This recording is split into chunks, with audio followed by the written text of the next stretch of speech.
নমস্কার বন্ধুরা, আজ আমি আপনাদের গোবিন্দভোগ চাল দিয়ে না পায়েস না পোলাও আমি একটা দারুণ টেস্টি ডেজার্টের রেসিপি করে দেখাবো।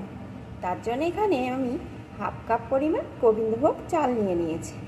এখন আমি এই রেসিপিটি কেমন করে করছি বন্ধুরা, প্লিজ একটা লাইক দিয়ে দেখতে থাকুন। এখানে আমি একটা মিক্সিং জার নিয়ে নিয়েছি, তার ভিতরে আমি ওই চালটাকে ঢেলে দেব। এখন চালটাকে আমি একটু গুঁড়ো করে নেব। আমি কিন্তু একদম মিহি গুঁড়ো করব না, যেন একটু দানা দানা থাকে। তাহলে বন্ধুরা আমি গুঁড়ো করে নিয়ে ফিরে আসছি। এখানে আমার গুঁড়ো করা হয়ে গেছে। এখন আমি একটা পাত্রে এটাকে ঢেলে নেব। একটা পাত্রে আমি গুঁড়োটা ঢেলে নিয়েছি। আর বন্ধুরা, এই গুঁড়োটা কিন্তু সুজির মতন হবে। দেখুন, একদম সুজি যেমন একটু দানা দানা থাকে তেমন যেন গুঁড়োটা হয়। এখন এর ভিতরে আমি জল দিয়ে দেব। আমি হাফ কাপ মতো এখানে জল দিয়ে দিলাম। এখন জলের ভিতরে এটাকে 10 থেকে 15 মিনিট মতন ভিজিয়ে রেখে দেব। এইভাবে আমি 15 মিনিট মতন রেখে দেব। 15 মিনিট পর আমি ফিরে এলাম বন্ধুরা। দেখুন, অনেকখানি কিন্তু এটা ভিজে গেছে। এখন আমি রান্নাটা শুরু করব। রান্নার জন্য এখানে আমি 1 লিটার পরিমাণ দুধকে আগে থাকতে জাল করতে বসিয়ে দিয়েছিলাম। দেখুন বন্ধুরা, দুধটা কিন্তু জাল হয়ে অনেকখানি ঘন হয়ে গেছে। এখন এর ভিতরে দিয়ে দেব 2টো এলাচ, আর দিয়ে দেব হাফ চামচ মতন ঘি। এটা দিলে এই ডেজার্টের সেন্টটা খুব দুর্দান্ত হবে। আর এই ঘিটা দেওয়ায় সেন্টটা তো ভালো হবেই, উপরন্তু এই দুধটা কিন্তু কড়ার নিচে একদম লেগে যাবে না। এখন একটুখানি এইভাবে নাড়িয়ে জাল করে নেব। দুধটা কিন্তু আমি নাড়িয়ে নাড়িয়ে বেশ কিছুক্ষণ জাল করে নিয়েছি। দেখুন বন্ধুরা, দুধটা কতটা ঘন হয়ে গেছে। এখন আমি এর ভিতরে দিয়ে দেবো 1 চামচ চিনি, 1 টেবিল স্পুন চিনি। এখন আবারও একটু নাড়িয়ে জাল করে নেব। এখন দিয়ে দেবো একটু লবণ।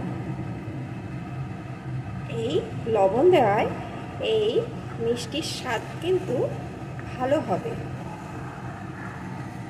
যে কোনো মিষ্টি জিনিস রান্নায় যদি একটু লবণ দেওয়া যায়, তাহলে কিন্তু মিষ্টি দেওয়ার পর স্বাদের ব্যালেন্সটা ঠিক থাকে। আবারও ভালো করে মিশিয়ে নিয়েছি।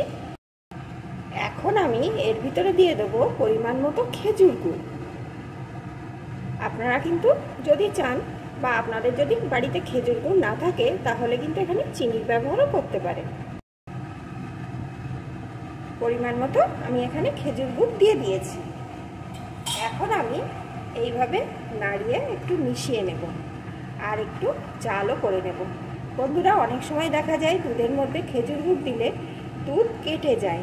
তাই কিন্তু আমি দেখেছেন আগে 1 চামচ চিনি দিয়ে একটু জাল করে নিলাম। যদি এই 1 চামচ চিনি দিয়ে দুধটাকে আর একটু জাল করার পর তারপরে খেজুর গুড় দেন, তাহলে কিন্তু দুধটা কোনোভাবেই কেটে যাবে না। এখন একটু ভালো করে জাল করে নেব, যাতে গুড়টা ভালো রকম দুধের সাথে মিশে যায়।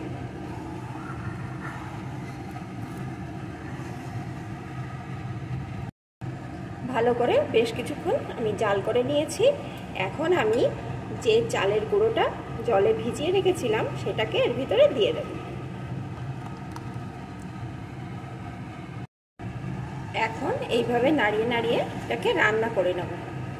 চালটা যেহেতু গুঁড়ো করা, তাই কিন্তু এটা রান্না হতে একদমই সময় লাগবে না। আর বন্ধুরা, এখন কিন্তু এইটা থেকে একটা সুন্দর গন্ধ ভেসে আসছে। যেহেতু ঘি দেওয়া, খেজুর গুড় দেওয়া, এলাচ দেওয়া, আরও গোবিন্দভোগ চালের গুঁড়ো, দুধ সব একসাথে মিশে একটা সুন্দর গন্ধ আসছে। এটা কিন্তু খেতে অসাধারণ হয় বন্ধুরা। আপনারা অবশ্যই এইভাবে কিন্তু একবার বানিয়ে খেয়ে দেখবেন। পোলাও পায়েস তো অনেক খেয়েছেন, একবার এইভাবে একটা ডেজার্ট তৈরি করে খেয়ে দেখবেন। আর বাড়িতে যদি অতিথি আসার খবর থাকে তাহলে আগের দিন যদি এটা তৈরি করে একটু ফ্রিজে ঠান্ডা করে রেখে দেন, তাহলে অতিথিদের আপ্যায়নে এটা দিলে অতিথিরা কিন্তু খুব খুশি হয়ে যাবে। এখন এইভাবে নাড়িয়ে নাড়িয়ে আমি এটাকে একটু ঘন করে নেব। বেশ কিছুক্ষণ কিন্তু আমি নাড়িয়ে রান্না করে নিয়েছি। এখন কিন্তু রান্নাটা আমার হয়ে গেছে বন্ধুরা। এটা কিন্তু ঠান্ডা হলে আরও ঘন হয়ে যাবে। এখন এটাকে আমি নামিয়ে নেব। তাহলে আমার এই রেসিপিটি আপনাদের যদি ভালো লাগে অবশ্যই কমেন্ট করে জানাবেন, আর যদি একটুও ভালো লেগে থাকে তাহলে লাইক শেয়ার করে দেবেন। আর বন্ধুরা, আমি এর ভিতরে কিন্তু কোনো রকম কাজু কিশমিশ ব্যবহার করলাম না, আপনারা চাইলে করতে পারেন। এখন এটা আমার রেডি, আমি নামিয়ে নেব।